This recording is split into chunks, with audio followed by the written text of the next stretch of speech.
Welcome back to On the Road with JVW. We got a special treat today. We were at one of my all-time favorite places for one of my all-time favorite hikes, and that is a hike on the south rim of the Grand Canyon. We're about to start down the South Kaibab Trail here on the south rim of the Grand Canyon. We'll take South Kaibab down about 7 miles to the Colorado River, hang out maybe for a little bit down at Phantom Ranch at the bottom of the canyon, and then head back up the Bright Angel Trail back up to the south rim. So total hike 16 miles plus whatever side trip you might take to Phantom Ranch. We're at about 7,000 feet here at the south rim, and we'll descend down to about 1,800 feet at the river.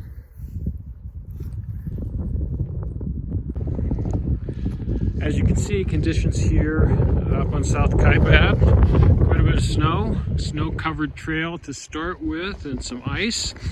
So we are all geared up with our winter gear, including our spikes, metal spikes for the hike down. We'll probably lose those less than a mile down, but for right now we need those. You can see a little taste of what is to come in one of the 7 wonders of the world. So should be a great hike. It is about 34 degrees here on the south rim, and we are gonna start our hike down now. So this is our first warning sign warning us not to hike to the river and back in one day. Now you might be saying, wait, Jeff, isn't that exactly what we're doing? Well, it is, but don't be alarmed. First of all, I've done this several times before, so I know what I'm getting myself into. Second, I think that warning, is mainly a summertime type warning when the heat is just unbearable here in the summertime. Don't get me wrong, any time of year it's a difficult hike and not something to do on a whim. It's something that only should be attempted by strong hikers and people who are adequately equipped. You don't want to get your name in the book. We'll talk more about the book later, but I'm pretty confident in my ability to do this since I've done it before. First time I saw this sign, I wasn't confident and wasn't trying that sort of hike, and I remember reading it and saying, well, what sort of idiot would try that? And well, I guess I'm that idiot. So we're still just in the beginning of the hike, still trail completely snow covered. Spikes, crampons definitely necessary today. We made it to Cedar Ridge. We're about 40 to 45 minutes into our hike. So I'm guessing we're about 1.5 miles in. I don't see any signs. Still plenty of snow everywhere. Trail mostly snow covered, a few clear areas where I thought maybe I could be done with the spikes, but then the snow reappeared, so we're going to keep them on for a while. Still pretty cold and windy, warming up a little bit. Beautiful day, blue skies, sunshine. So the South Kaibab Trail is one of 2 inner corridor trails here from the south rim that you can take to the bottom of the canyon. South Kaibab is the shorter and steeper trail, about 7 miles. And the other trail is Bright Angel, which is about 9 miles. South Kaibab is a trail that a lot of people will take down because it's shorter and the views are better. You get more wide open views on this trail than you do on Bright Angel. The disadvantages of the trail, and the reason that a lot of people won't hike up it, is that it's steeper, it's more remote. So unlike Bright Angel, which spits you right out at the village, this spits you out at a kind of a remote parking lot, and you have to either get a ride or wait for a shuttle bus. Also, there's no water on this trail, and because it's wide open in the summertime, there's no shade. Well, there's no shade any time of year, but in the summertime that's a problem. So So most people, if they're going to do a rim to river or rim to rim sort of hike, if they're coming back up the South Rim, they'll go up Bright Angel, and that's our plan today, really more for the convenience factor than anything else. In terms of equipment today, because it's a day hike, I just have a small pack, a couple liters of water, a few extra items of clothing, some food, and that's about it. I did not bring trekking poles with me on this hike. A lot of people will use trekking poles all the time on this hike, and it does help, especially on the way up. I've used them and not used them on this trail. I prefer not to use them. Last year I did this hike, or a variation of it, and ended up going to the North Rim and then back. I camped at the Bright Angel campground down by the river. So I had a heavy pack, and so the poles I thought were a pretty good idea given how heavy my pack was. This year, lighter pack.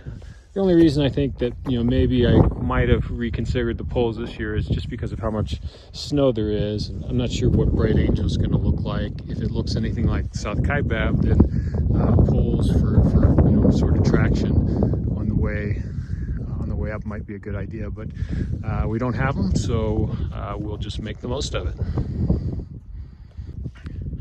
We're just a little bit south of Skeleton Point now, and you can see we get our first views of the Colorado River from here. So ways to go to get there still. We're about an hour and 20 minutes into the hike, but it's good to see the river, good to see the destination. We left the snow behind, took the spikes off. I'm going to shed some layers here in just a minute. And then we've been hiking through mud for probably close to a mile or so. I would certainly prefer hiking in the snow to the mud, but that's all part of the package here. Hopefully the trail looks a little bit drier up ahead, so maybe we're going to leave the mud behind soon. We've made it to Tip-Off Point, which is the intersection of the Tonto Trail, which is a cross-country trail that runs through the canyon, connects to the Bright Angel and other trails. Just kind of a rest area. There's hitching posts for your mule, restrooms, and places to take 5. So we're going to do that. Have a little snack here before we keep heading on down. We are just about exactly 2 hours into the hike. We've beyond the halfway point, so probably under 4,000 feet, I would think, at this point. We are still heading down. We just passed a mule train, which is heading this way, probably pass us soon. You can see we have a view of the Black Bridge now, which we'll use to cross the river. Getting close.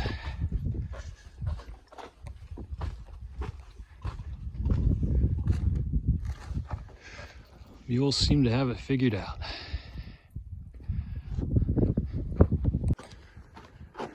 All right, we've made it to the Black Bridge. We're gonna go through this dark, spooky tunnel, and we're gonna come out on a bridge that will lead us across the Colorado River. So, we made it to the bottom of the canyon. We're clocking in at about 2 hours and 40 minutes for those who care about such things. You can see there's the river. Just downstream there is another bridge, a silver bridge, which we'll cross when we go up the canyon on the Bright Angel Trail. Looks like there's fishermen down there fishing in the Colorado. Feels good down here. Temperature probably in the 50s right now, a little bit of a breeze, but not nearly as breezy as it was up at the top. We get to the end of this bridge, and I think that is either the end or very close to the end of the South Kaibab Trail, and then there's fur trail that goes to Phantom Ranch. If memory serves, it's maybe 3/4 of a mile, maybe a mile to Phantom Ranch. We're gonna go down there, take a little break, eat my lunch, buy the requisite postcards before we start the long steep hike back up. Coming up on Phantom Ranch now. Phantom Ranch is the only lodging within the inner canyon, unless you're going to camp. There are some cabins here, which I think 4-person cabins, I believe, plus some dormitories that sleep maybe 10 or so. Just to the left here of the camp, you can hear the water over there. That's Bright Angel Creek, which runs alongside the camp, runs down the canyon, and then just up from there is Bright Angel Campground, which is a nice primitive campground. I camped there last winter and it was more than adequate. If you're a guest at Phantom Ranch, then not only do you get to sleep in a bunk, but you also get meals. They serve hot breakfast and hot dinner, and I believe a sack lunch. If you're not a guest, I think you can still get meals if you reserve in advance. And then they have a little snack bar that, at least during non-COVID times, you could go inside and get some lemonade or a snack, postcard, whatnot. It's difficult to get a reservation here. It fills up very quickly. I'm going to get more difficult because they're going to be working on the water line this year, so I think the number of people who can stay at the ranch will be decreased, and I'm sure it'll be much tougher to get a reservation. So we're going to see if we can go inside if they're open, and if we can take a look around. Okay, rookie mistake, which you would think I wouldn't still be making after coming down here for about a half dozen or so times. But the building I just showed you was actually the Phantom Ranch Ranger Station. So don't stop there and expect to get any dinner. Here you see, now we're coming in to the ranch itself. The cabins straight ahead, then the cantina, dining hall, etc. More cabins to the back, and then if you keep going, you'll be heading up to the North Rim via the North Kaibab Trail. That's a tough hike, 14 miles up to an elevation of about 8,000 feet. We're not going to do that today, but I've done it a couple times. We'll do it again, I'm sure, sometime. But today, stop at the canteen, and then we're going to head back up. Okay, we're now starting the Bright Angel Trail to ascend back up to the South Rim. We're crossing a small bridge here across Bright Angel Creek. And then once we cross this bridge, we'll make the turn. Then we'll see the Silver Bridge, which goes across the Colorado River.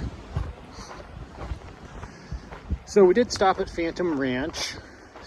The canteen is open, sort of. So if you have meal reservations, then you're able to go inside at mealtime. Otherwise, it's window service only. So they still have snacks and various sundry items and postcards, of course. So stay tuned. Some of you will be receiving some postcards eventually once the mules come get them and take them back up. It used to be that you could go inside the canteen anytime they were open, except when they were serving meals to the guests. That changed initially because of COVID, and now I'm told it's going to be that way indefinitely. They plan on it being that way until they finish the repairs on the pipeline, which is going to have Phantom really scaled back, so probably less staff, I would imagine. But the lady working the window told me that the pipeline work not only has not started yet, but that they haven't even bid the contract yet because they're having trouble finding people interested in doing the work. Apparently they don't want to hike down to the bottom of the Grand Canyon to work on the pipeline. So if you're looking for some work, there's always that possibility. If you don't mind hiking to the bottom of the canyon, and if you've got some experience working on pipelines, or maybe it's something they can teach, inquire at the Grand Canyon. All right, there you see it, Silver Bridge, which goes across the Colorado River, and then will take us on our 9-mile hike up to the South Rim. The hike up, this probably goes without saying, but it's much more difficult than the hike down. I've had people tell me, oh, I bet the hike up is easier because you don't have the pounding on your knees. And those are people that haven't hiked it. Yes, you do take a bit of a pounding on your knees coming down, 4,000 or 5,000 feet and 7 miles, but nothing like the strenuousness of hiking up. So, but that's all part of it. It's a little bit different than normal hikes, of course, where if you're summiting a mountain, the hard work is the first half of the hike, and then it's all downhill from there. Just the opposite when you're doing the Grand Canyon. Well, that's one of the things that makes this fun and unique and always challenging. So you can see Colorado River, pretty strong current there. I did not dip my toes in the Colorado this time because I know it'll be very cold. Colorado River, for my friends out west, of course, is a source of much dispute over water rights. My friends in California, Colorado, Nevada, Utah, New Mexico, I believe that's the states that draw water from the Colorado. Look, folks, figure this out, okay? Climate change is real. You guys got to get with it. Water your lawns less. Wash your cars less often. Figure out this water thing. You got everything else going for you out west. Now solve the water issue. All right, that ends the public service announcement. We're going to get back to the hike. So, we have made it to Indian Garden, often referred to as Indian Gardens. Indian Garden is a campground, kind of a rest area. It's got water, kind of an oasis of sorts, which is roughly about halfway between the river and the South Rim, so about 4.5 miles or so to go. I say oasis, it's not as noticeable now because it's winter time, but there are trees here, and you don't see a lot of trees in the Grand Canyon. And in the spring and the summer and the fall, these trees will have leaves on them, and you can get some shade down here. And it's hard to find shade in the Grand Canyon. So it's unfortunate. You see this sign has been defaced some, but at any rate, according to the map here, we've got about 4.6 miles to go to the South Rim. So the good news is we're roughly about halfway up the South Rim. The bad news, if you take it that way, is that it gets tough from here on out. First half of this trail, I mean, it's all pretty much uphill, of course. First half of this trail, not too terribly steep, more of a gradual incline, but the next 4.5 or 4.6 miles gets quite a bit steeper, especially when you get to the 3-mile rest house, which, as the name suggests, is 3 miles from the rim. At that point, the canyon announces itself and lets you know, look, if you're gonna finish this, you're gonna earn it. Strangely enough, I've been hiking now, 4.5 miles, close to a little less than 2 hours from the time I left Phantom Ranch, and I have not seen a soul hiking up this trail. And it's one of the main corridors. I haven't seen anybody coming down either. And I think the reason for that is to the extent people are going to day hike this, they get an early start. And so, they would have already been down. To the extent people are going up, they're usually not doing a down and, a river and rim type hike. They're usually camping and then hiking up, and that would be something they do, kind of first thing in the morning. So I think we've missed most of those hikers. When we get to the 3 mile and the 1 mile rest houses, then we'll see a lot more day hikers. In warmer months, at least, that's when you'll see people hiking down in all manner of dress, flip-flops, carrying boom boxes. It becomes a little bit like Disney World, and you just want them to get out of your way so you can finish your hike. But I don't think we're going to see much of that today.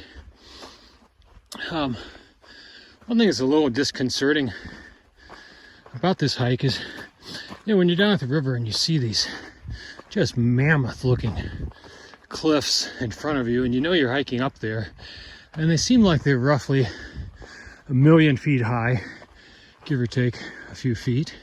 And you think, well, there's no way I'll ever make it to the top of that. But when you do, you think, well, surely I must be here. I know better, I've done this before, but still the mind plays tricks on you. And you get to the top of that very, very high cliff, and what do you see? You see cliffs that are even higher and 1.5 million feet high, give or take. And you think again, there's no possible way I can get up there. And hopefully you're wrong about that, but I guess we'll find out in the next few hours. Let's keep going. We are coming up to the 3 mile rest house now. So you can see trail conditions have changed quite a bit. We've now got snow and slush and some ice on the trail. It's been this way for about 3/4 of a mile, but pretty much the entire trail covered now. We're gonna stop in at the rest house and rest for a moment, put the spikes back on, and get ready. From the 3 mile rest house, that's really where the hike begins. Even though we're somewhere between probably 14 miles or so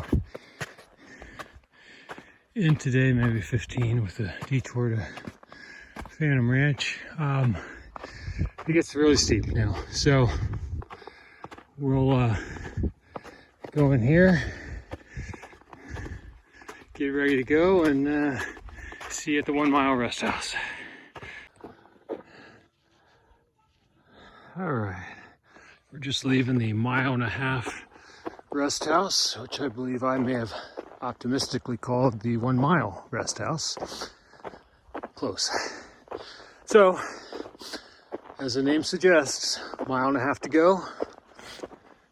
1.5 miles of snow-covered trail, which I have almost entirely to myself this afternoon. No flip-flops, no boom boxes, no yahoos at the moment. Just a man and his trail. We'll see you at the top. All right, folks, we're coming to the end of the trail. The Bright Angel Trail, and about an 18-mile day, counting the trip out to Phantom Ranch. We're coming in at just about 7.5 hours. If you subtract the 40 minutes or so that I hiked to and hung out at Phantom Ranch, then 16 miles in a little under 7 hours. So pretty good clip. Not that that really matters. So great hike as always. Different hike every time. Different hike even from last winter at almost on this exact date, just a day or two difference, because there's a lot more snow this time. Basically snow the last 3 miles up the trail, and that was not the case. Yeah, that was not the case on the way up last time. So this is a long video this time, I know. Appreciate you sticking with it, but it's a long hike. So thanks for watching. Really two main goals every time you do a hike like this. One, you want to hike your hike. You want to have a good time. You want to do something that pushes you somewhat, whether that's a mile down or rim to rim or rim to the river or whatever your pleasure is. I definitely accomplished that today. Strenuous hike, definitely feeling it. And the second goal is you want to finish the hike without getting your name in the book. And the book, as I referenced at the beginning of the video, is the Death in the Canyon book, which they sell at the bookstores here. Bad karma to buy it before the hike. If you're going to buy it afterwards. Book, it tells the story of pretty much everyone that's died in the canyon in any way. And pleased to say that it doesn't look like I'll be going in that book as a result of this hike today. Maybe someday, but not today. All right, signing off. Thanks again for watching.